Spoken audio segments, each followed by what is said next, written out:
ndonjëherë ne gazetar vuajmë shumë për gjetur personazhet dhe për të kuptuar. Dhe ndonjëherë lajmi ose historia na gjuan shpullave çdo ditë dhe ne nuk e kapim sepse vrapojmë gjykundit tjetër. Le të tregoj një histori. Nuk po e them zonën sepse nuk dua derisa personazhet nuk bëhen. Më bëri përshtypje që një familje e caktuar në Tiranë shumë shpejt arrin të ketë të ndërtojë një shtëpi. 2 katëshe, djali bleu një makinë, etj. Rrethanat më bënin ta njihja shumë mirë këtë familjen dhe pyes, si ka mundësi çka ka ndodhur? E jama ose gruaja e shtëpisë punonte në atë të ashtuquajturit punëtorët e kanabisit. Presimi? Po, presimi, para se të shkojë te presimi, bëhet që ka nevojë të pritet dhe në fakt është një punë që e bëjnë gratë. Dhe po të shohësh ke gjitha disa dosje hetimore që janë gratë. Më ke një dosje në mos gaboj janë 39 a 62 gra që janë në akuzë dhe është nga Veriu, po prap ke dhe nga Jugu, sepse ajo boçja duhet pritet me gëshër, sepse kanabisi nuk është e gjithë pema që ne flasim. Janë boçet e saj që kthehen në lëndë narkotike. Dhe ajo është një punë që nuk e bëjnë dot as çunat as burrat. Do pak delikatesë. Për këtë arsye, gjithmonë merren në punë gratë, të themi. Dhe pagesa në këto shkon deri në 300 euro në ditë, në momentin që punon. Po fillon nga 100 deri në 300. Dhe mësoj që gruaja në shpinën së cilës u bën brenda 2 vjetëve një ndryshim shumë i madh, punonte aty, vinte e merrte fugoni. Dhe këtu ka pasur në Tiranë, linjë të caktuar, ke edhe në dosjet e prokurisë që flitet, merrte fugoni dhe shkonte dhe çonte në atë të ashtuquajtura magazina. Pra, këtu ka filluar, them unë. Dhe se në cilën pikë ka shkuar, ditë them që kur në Shqipëri u fol për herë të parë për telefonat Sky, kanë qenë shumë të shqetësuar si drejtues policie, si gazetar, si politikan. Edhe gazetar, Po. Do të pyes pak më vonë për atë. Linda, tani një personazh aty është Ervis Doçi ose i quajtur Visi i Pojës, që është shpallur në kërkim, nuk është arrestuar, por që mendohet që të paktën sipas dhënave që edhe në konferencë me shtyp, po edhe të dosjes, është një personazh nga më të rëndësishëm të këtij grupi kriminal. Çfarë dim shumë? Si mund ta përshkruash profilin e tij kriminal? Kriminal nuk ditë të them, po i shfaqej si biznesmen. Se pashi kishte disa kompani. Çfarë kompanish? Me këtu Britani të themi se. Po? Dhe me ty është gjë më fantastike se ti të pyet me emër konkret. Ti ke vetë një memorie shumë të saktë dhe mendon se të tjerë do t'i kenë kaq të saktë dhe për këtë kam zili. Di të paktën që atëre, jo, më fal se më duhet të lexoj. Personazhi që ishte, siç tham, që ishte në krye, ishte Adi Çoba, i cili kishte 4-5 personazhe pseudonime dhe interesante shumë dhe fakti që shqiptarët i vendosin njëri tjetrit emrin e pseudonimeve, kjo bën edhe më paktën për mua, e bëni çik shumë më të vështirë për të fokusuar mendjen, sepse një emër si do e mbash mend, do e mbash emrin mend me emrin e vërtet që siç quhet Adi Çobani, apo do e mbash mend me emrin Bisha, i Shëndoshi, Cigani, 4-5 pseudonime. Do të Çoba. Po. Si kishte edhe një më thuj? Atëherë kishte Nofka që përdorte Bajoli, flasim në komunikimet Sky, Bisha, i Shëndoshi, Cigani. Por një karakteristikë tjetër prapë e shqiptarëve është duke qenë se ka qenë në një kohë në Shqipëri që ishte shumë e kollajt të ndryshojë emrat. Këtu ka qenë dhe problematika kryesore edhe organeve ligjzbatuese, është që për të vërtetuar që një person që dikur të themi Lindita Çela, sot arrin në harkun kohore ndryshon 4-5 herë emrat. Dhe kjo e bën shumë të vështirë, qoftë për ta provuar, por qoftë edhe për ta dokumentuar për organet ligjzbatuese. Atëherë po të dalim tek pjesa e këtij grupi, ndoshta jo me emrat, por mua ajo që më bëri përshtypje ishin kompani të cilat zotroheshin nga ky grup. Ishte një kompani ndërtimi. Kompani ndërtimi? Po, dhe i ke në deklaratat e tyre. Kompani ndërtimi. Në komunikat? Po, në komunikatën. Kompani ndërtimi, kompani, mos gaboj, ishte dhe një televizor lokal. Në Vlorë. Në Vlorë.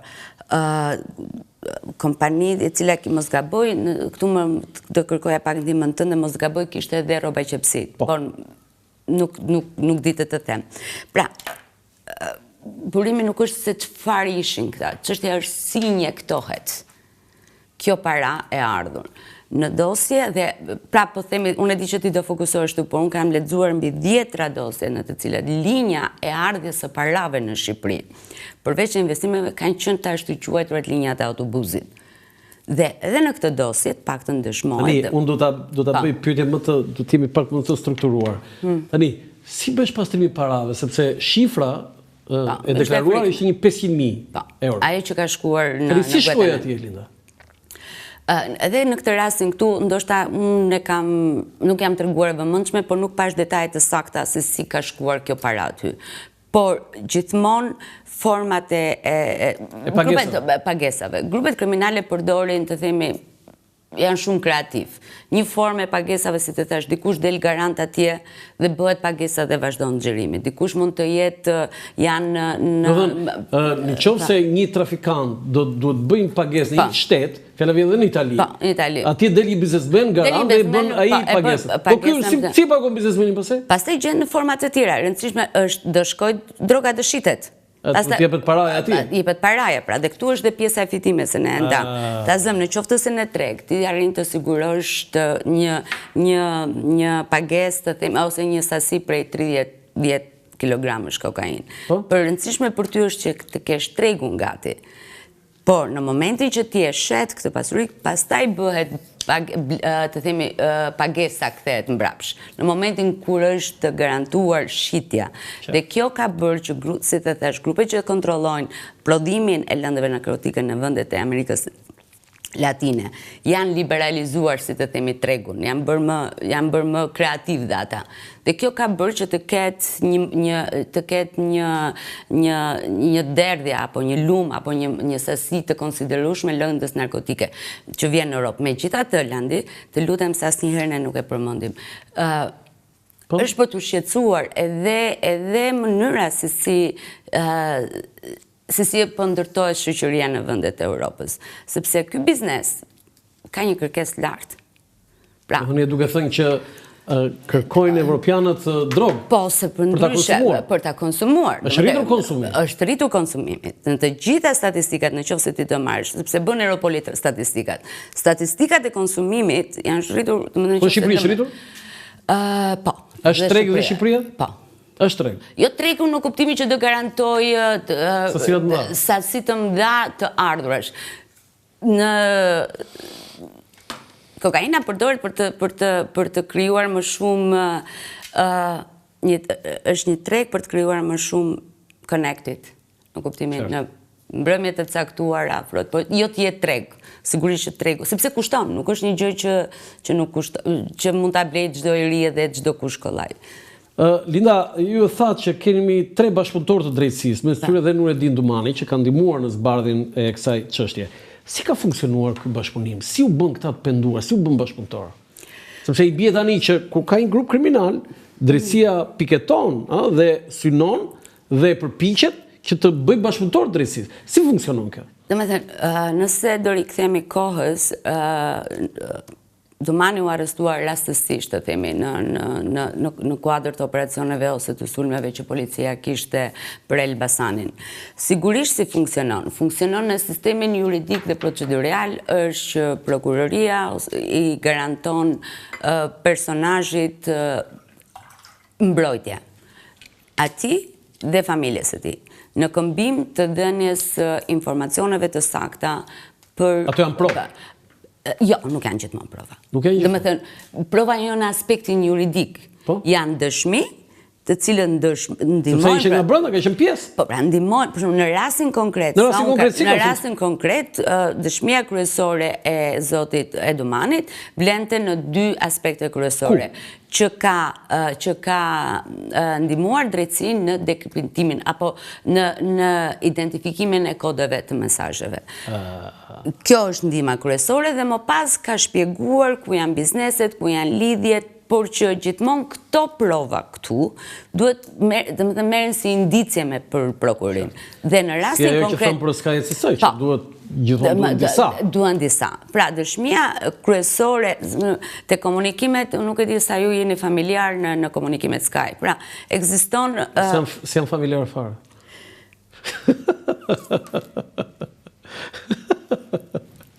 Ka një gjë interesante, për shembull, që të paktën unë mund të them me bindje, nuk di se sa ka shkuar, kur ne raportuam shkrimin e parë për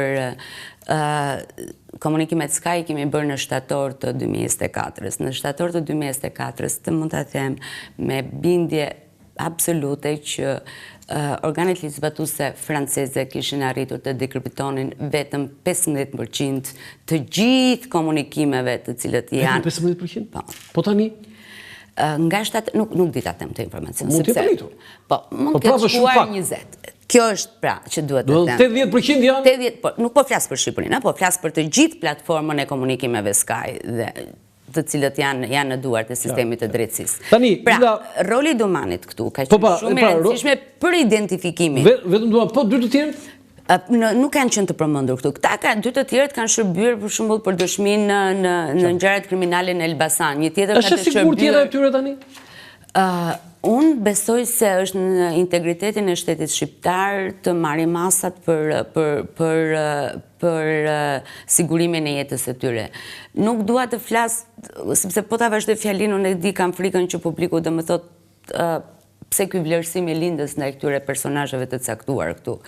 Si dhe të thash, nuk është rasti i parë që ne kemi dëshmitar të drejtësisë, kemi pasur dhe më herët, nëse do të kujtojmë në kohën kur institucionet shqiptare vunë vërtet në agjendën e tyre sulmin e grupeve kriminale, dhe më të themi ka nisur në vitet 2005-2008, mos harrojmë ngjarjet kriminale që kemi pasur sot në Durrës, vazhdon dhe të jetë Durrësi një nga pikat e nxehta të krimit në Shqipëri.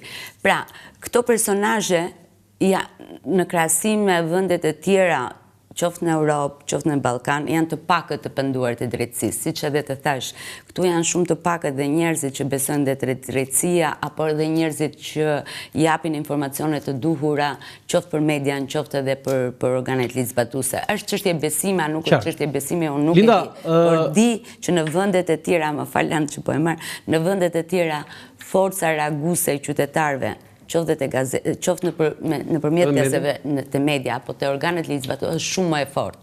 Pra, këta të penduar të drejtësisë, kushdo që ka punuar me ta dhe ka arritur të bindi, përveç garancive që ja një ligji, por ja ka arritur të bindi të flasin për prokurorët, mendoj se meriton një Linda, prokurori Vladimir Mara në konferencën për shtyp tha se ky grup kriminal kishte edhe 3 nëndarje, që nisi me trafikun e drogës, përfundoi me pastrimin parave, pra një lloj strukture.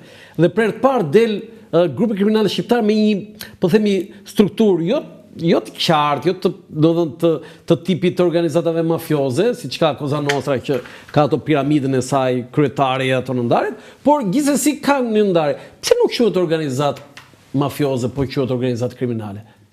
Sepse në të gjitha rastet që unë kam lexuar, ndoshta po e kthedhinje prapë te karakteristikat e shqiptarëve. Shqiptarët nuk janë në natyrën e tyre që këtu është dhe kemi që janë njerëz që binden dhe njerëz që marrin urdhra. Do japin urdhra. Që marrin urdhra. E pra nuk, do të thënë ata nuk marrin urdhra, po japin urdhra. Po. Dhe për shkakun po e lidh me karakteristikën që nuk janë të bindur, grupet shqiptare janë gjithmonë, ne kemi celula, kemi grupe shqiptare që ndërveprojnë me njëri tjetrin, që krijojnë favore palës. Kemi raste në qoftë se ne do të thash të kthehemi pak ngjarjeve kriminale të Shkodrës me ato të Elbasanit. Hetimet tregojnë që grupet kriminale të Shkodrës kryenin vrasjen në emër të grupeve në Elbasan apo ndërsjelltas. Pra, ne nuk kemi një strukturë, siç ndodh në të gjitha vendet, edhe në paktën me një orientimet që kam me grupet kriminale në Serbi, po marr si shembull, aty ka një strukturë, është dikush që drejton. Ndërsa në Shqipëri, jo, po të marrim për shembull prapë i kthemi Skyt. Në qoftë se në vendet e tjera të Ballkanit kanë qenë, të themi, vetëm në Serbi ka qenë vetëm një distributor që shpëndante telefonat Sky. në Shqipëri të garantojë kanë qenë mbi 10. Po sindromi i kafes së lagjes pra, që hapi pari kafe të hapën dhe 20 tjerë kafe pra. Dhe kjo është arsyeja pse ne nuk kemi një strukturë klasike. Dhe ne nuk mund të themi dot tani, nëse më thua mua ky vis poja si do që të quhet, është më rëndësishmi se ata të Shkodrës aty, kam frikën se ata të Shkodrës më çfarë po thot ky se ne do ofendoj. Linda, pastrimi i parave është pjesa fundore e një aktiviteti kriminal. Është suksesi. Po, sa aty është pasaj. Sa është përqindja e parave që pastrohen, parave të pisa që pastrohen në Shqipëri, po kryesisht në sektorin e ndërtimit, sepse sektori i ndërtimit ka pësuar hovë në vitet e fundit. Atëherë edhe një prapë si përqindje nuk flas dot sepse ne kemi raporte të institucioneve që janë të detyruara të bëjnë raportet. Nuk çuditërisht vetëm në Shqipëri nuk dalin raportet, ka indicet, po unë po të them rastin e fundit që ne shtek ne kemi sapo publikuam një histori në lidhje me ndërtesën që është në qendër të Tiranës të ish ekspozitës. Dhe besoj se unë jam shumë e sigurt që ti e mban mend sepse ke lexuar librin Kurbani. Dhe vetë kryeministri i vendit ton ka një pasazh shumë interesante. Jetonte asë koha aty. Ishte koha kur ekspozita posedoi nga Top Channel dhe qeveria e së kohë që ishte e Berishës nëpërmjet të themi biznesmenëve të ndryshëm kërkonte të bënte një leje zhvillimore. Dhe kryeministri i vendit aktualisht ka 2 faqe që ja përshkruan pikërisht. E nis me këneta, e nis me kuak, edhe thot që ndihet i turpëruar nga qytetarët e këtij vendit këtu sepse ai nuk i dha dot një zgjidhje asaj kohe ku ishte kryetar bashkia.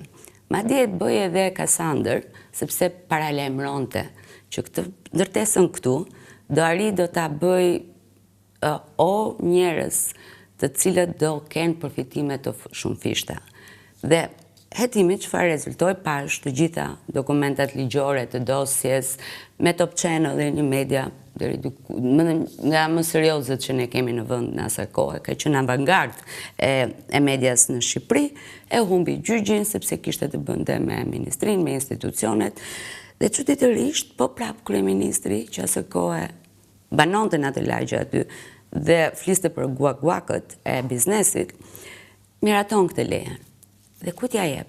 Ja jep një kompanie, Victoria Constructions, për të ndërtuar, mos gaboj është 34 kate, ka dhe ca kate nën tokë. Dhe quan si qendra që do sjellin një risi në zhvillimin estetik të Tiranës. Projekti ishte vetëm ajo sa ne mundëm të siguronim vetëm 12 faqe. Kompania nuk ishte, të paktën në rekordet e veta, asnjë rast të ngjashëm zhvillimi. Pra siguri një në radhë të parë. Si mund t'ja jap, unë nuk di të shkojmë në Itali, të shkojmë në një vend ku ndërtojnë kullat. Një kompani që nuk ka në rekordet e veta garancinë që mund të ndërtoj kullat të larta dhe të sigurta, nuk e di. Më pas shohim që kompania injektohej para se të sa të jepi leja ndërtimit. Shikon që personin, djali, të paktën vetë hetimet e prokurisë, djali i personet të cilët zotron kompaninë, akuzohet nga prokuria e posaçme si një nga kokat kryesore që është në gjendje të menaxhojë sasi të konsiderueshme të trafikut të lëndëve narkotike, sërish nga vendi prodhues në vendet e Europës. Dhe çuditërisht kjo prona këtu vazhdon, sado që prokuria e posaçme thotë që është çështja në hetim, vetëm në një bisedë që ka patur mes palëve për çështjen konkrete, prokuria ka shkuar dhe ka sekuestruar ca asete. Për fat të keq, ndërtimi, të gjitha raportet të institucioneve legjizlatuese thonë që ndërtimi është mënyra të cilët injektohen parat. Jemi marrë gjatë se OCCRP edhe sa i përket kompanive offshore. Nëse të kujtohet, Panama Papers. Biznesmenët që kam pasur mundësinë të shoh dokumentat aty. biznesmenët, në qoftë se vendet e tjera kishin biznesmen të cilët kishin hapur kompanitë aty, sepse të themi edhe ajo që duhet të kesh një kompani në offshore nuk do thotë legjitimi në mënyrë matamama apo në fjalë të ligjit që ti je inkriminuar vetëm pse hap një kompani në vendet offshore. Kompanitë offshore bëhen kriminale apo bëhen target i agjencive ligjvatuese vetëm në momentin ku gjenerojnë para dhe ku filtrojnë para apo ku bëhen pjesë e zinxhirit të parave. Çuditërisht Shqipëria, në më sa mbaj mendun, ka pasur vetëm 3 biznese. Pronaret e të cilit kishin offshore. Pjesa tjetër jo, ishte një pyetje shumë e madhe, ku shkojnë parat në gjithë nivel të lartë korrupsioni këtu. Shkojnë tek statistikat thonë ose burimet e pakta informative apo dhe raportet tonë që është ndërtimi. Okej, për ta mbyllur këtë të ndërtimit, unë po lexoj vetëm sekuestrët që zoti Dumani dhe prokurorë të tjerë lexuan atë ditë, 2 kompani ndërtimi, 4 restorante luksoze, 1 agjenci imobiliare, 1 televizion që ishte pjesë e këtij trafiku. Pra, po themi shumë pak me atë që ne imagjinojmë. Si ka mundësi nuk është kompani ndërtimi, po nuk është sekuestruar një pallaç ka ndërtuar apo një grattaciel? Do të gjithmonë kjo mbien sy. Atëre, procesi sekuestrimit dhe konfiskimit... Se kjo pasaj e çështje tjetër, se unë e kemi dhe diskutuar këtë që se sekuestro është kjo, nuk është konfiskim.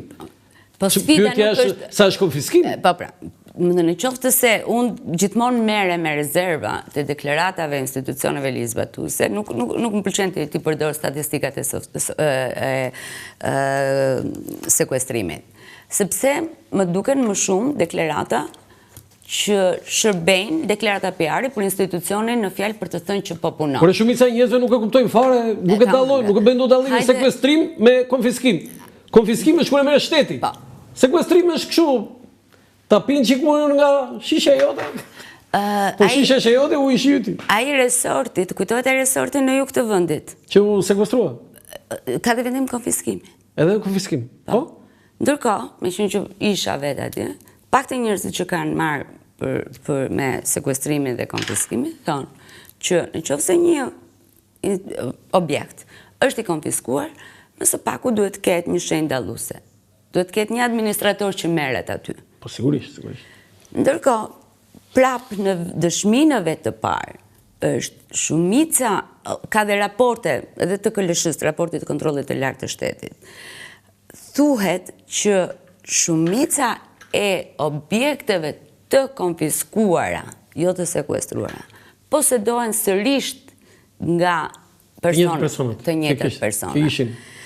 Ligji thot që...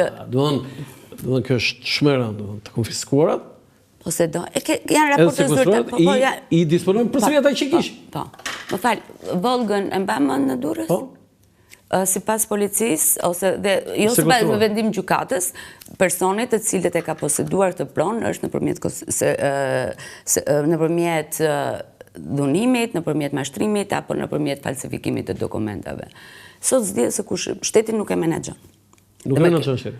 Po ke kaluar në Durrës, Olan?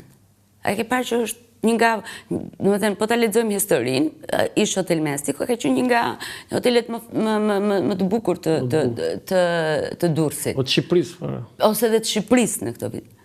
Po degradon, po rënohet. Pse? Sepse shteti nuk po merret me ato. Shteti nuk është marrë asnjë ditë. Tani më ngasoj diçka për këtë te Ervis Martine. Çfarë të dhënë kemi? Zyrtarisht vazhdon të jetë personi i humbur. Po ti si ke informacion? Jo, unë s'kam burime, Lënd. Ti bën investigime, nuk ke kështu burime. Edhe një gjë që lidhet po me inkriminimin e shoqërisë shqiptare. Po media si është raporti? Unë di që media, qëllimi i krijimit të sajt është për të qenë oponencë qoftë me institucionet e qeverisë, qoftë edhe me të keqes. Dhe media është pjesë e këtij sektori ku ne flasim tani që krimi ka shkuar deri në nivelet më të larta të shtetit apo dhe të policisë, të drejtësisë. Media nuk jeton në kozmos. Edhe media është përfshirë thon? Jemi pjesë e kësaj shoqërie, ne po flasim, si të tregova, kjo gruaja është dëshminëve të parë që shkon dhe punon për duke prerë ato boçet e kanabisit, një tjetër shkon dhe çon. Ka një pyetje profesionale. Linda, ti ke burim brenda një organizate kriminale? Jo. A është normale të kesh burim një gazetar një organizatë kriminale? Unë nuk e konsideroj normale, por edhe me kolegët flas. Atëherë, për të rikthyer CCRP, Organized for Crime and Corruption Project është organizata më e madhe globale që fokusohet tek krimi organizuar dhe te korrupsioni. Kolegët e mi nuk di të kenë burimet e tyre me organizatat kriminale. Asnjëri për tyre, as vetë. Më ka rastitur të shkruaj edhe bashkë me CCRP-n, por edhe në Shqipëri, të shkruaj për personat të cilat dosjet e organeve ligjbatuese të huaja e konsiderojnë si drejtues të organizatave kriminale. Maksimumi që është kërkuar, është kërkuar një intervistë, është pritur për të realizuar intervistën, më pas është çuar pyetje për koment. Ne, bashkë edhe Shtegun, me shkrimet të cilat ne kemi publikuar deri tani, sepse vërtet jemi një portal shumë i ri, i hapur, nuk kemi mbushur akoma një vjet. Por kur... Po shumë i rëndësishëm. Faleminderit, vërtet e vlerësoj shumë mendimin tuaj. Sepse, jo, më pëlqen investigimi, mënyra investigative e çdo çështje që ju merreni dhe kjo është shumë e rëndësishme. Por në këtë portal, qoftë dhe tek CCRP, por edhe te ne, për të gjitha personazhet, po flasim për personazhet që kanë një forcë të caktuar të krimit në Shqipëri. Kur nuk është bërë një lloj raportimi, pa jo dërguar qoftë nëpërmjet ose kryesisht nëpërmjet avokatëve të tyre, pyetjet për koment. Në fundit, ne jemi gazetarë, detyra jonë është vetëm të shkruajmë dhe t'i bëjmë dije publikut çfarë po ndodh, por në fundit ata që gjykojnë apo ato kush vendos për personat e caktuar të jetë fajtor janë gjykatat. Fati keq është gazetarët arrin t'i bëjnë edhe prokurorin, edhe gjykatësin, një personazh me të mirat apo me të këqijat e jetës së vet, ka dhe ai të drejtën e fjalës. Kështu që Linda, po ju e thatë që krimi shqiptar është bërë pjesë e krimit transnacional. E ka vështirësuar hetimet e prokurisë, po edhe të policisë, fakti që aktiviteti këtyre është më shumë jashtë dhe këtu pastaj vinë pastrojnë para? Unë them që e ka lehtësuar nëse duan të merren me një proces. Bashkëpunojnë me autoritetet e huaja. Sepse dosja e caktuar aty është e zbardhur në një farë mënyre dhe ndikimi që mund të ketë për një X vepër penale që ata e krijon në vendet e BE-s, pothuajse është zero. Çështja qëndron sa vullnet ka në Shqipëri për të marrë dhe për të bërë, të themi, jo vetëm transferimin e dosjeve, por edhe hetimin e mëtejshëm. Me thënë të drejtën Land, mendoj që për fat të keq nuk duhet jetë më vetëm, mendimi im personal, nuk duhet jetë më vetëm çështje sistemit të drejtësisë. Cila është narrativa jonë sot? Themi spak, po sa veta punon një në radhë të parë? 20 prokurorë. 20 prokurorë. Këta prokurorët tu na erdhën nga hëna neve apo janë pjesën e këtij? Por mënyrën se si unë e shoh depërtimin e krimit të organizuar, apo korrupsionit, apo dhe paras, të themi më mirë të keqen, nuk është ka ardhur koha që të mos lihet vetëm në dorë të një institucioni. Ai ka anën procedurale, që mundet vetëm thjesht të dokumentoj provat dhe ta çojë në drejtësi që të më. Kush duhet bëjmë? Duhet jetë shoqëria, duhet jenë ne gazetarët, të cilët flasin. Ka njerëz që flasin, thjesht janë të trombur. Thjesht e keqja thash ka marrë zë, e keqja u lëret në këtë vend. Edhe njerë, siç thash, kjo e keqja ky krimi këtu u lëret dhe në Europë. Për këtë arsye, në gjykimin tim, këtë e kam bindje, realisht, nuk e kam gjykim. Arrestuar më shumë shqiptarë se sa vendet personazhe të tjera të botës së krimit. Realisht, grupet kriminale, të themi, serbe, apo dhe kroate, apo dhe malazeze, ka pasur mes grupeve, ka pasur vërtet, ne flasim për shembull për plasje mes grupeve, por mes grupeve malazeze, kroate dhe serbe ka pas luftë po të themi në kuptimin e mirë të fjalës të luftë. Shqiptarët nuk i kanë këtë lloj konfliktet, të themi në kaq të egra për territor, sepse jemi dhe territor i vogël në fakt. Por jemi dhe persona që njihemi. Personi është njipi me filanin dhe ka filanin dhe për këtë arsye thash është ndarë torta. Shqiptarët preferojnë të ndajnë tortat. Në momentet ku ka përplasje është vetëm në një moment shumë të fortë dhe pastaj prap gjendet. Se është ulur numri i vrasjeve atëherë kur është rritur krimi organizuar? Sepse si të thash gjejnë gjuhën e komunikimit. Duan qetësinë. Duan qetësinë. Domethënë ndërkohë që në bandat e tjera, po të themi, ose në Europë, për shembull, njihet është një bandë e madhe që njeh banda e ciganëve. Në kuptimin s'ka të krahasuar me dhunën, me krimin, me pushtetin, me shqiptarët. Thash, për mua shqiptarët vetëm thjesht bërtasin.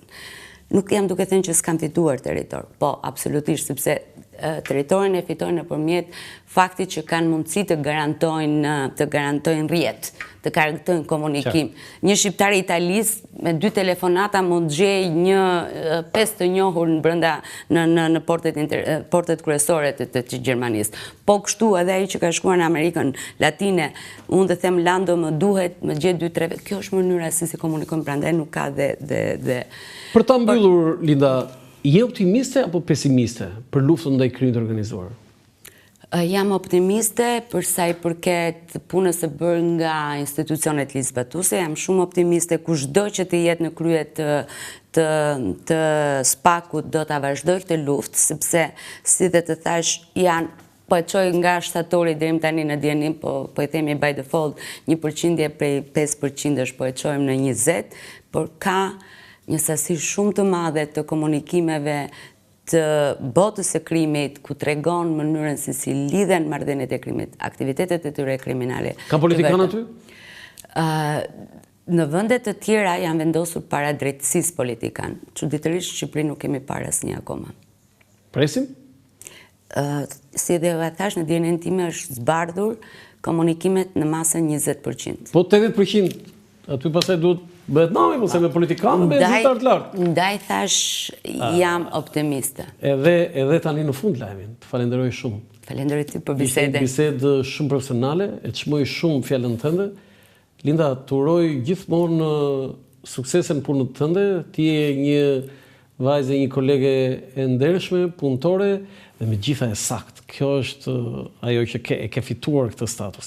Të falenderoj shumë dhe vërtet edhe unë kënaqa duke biseduar.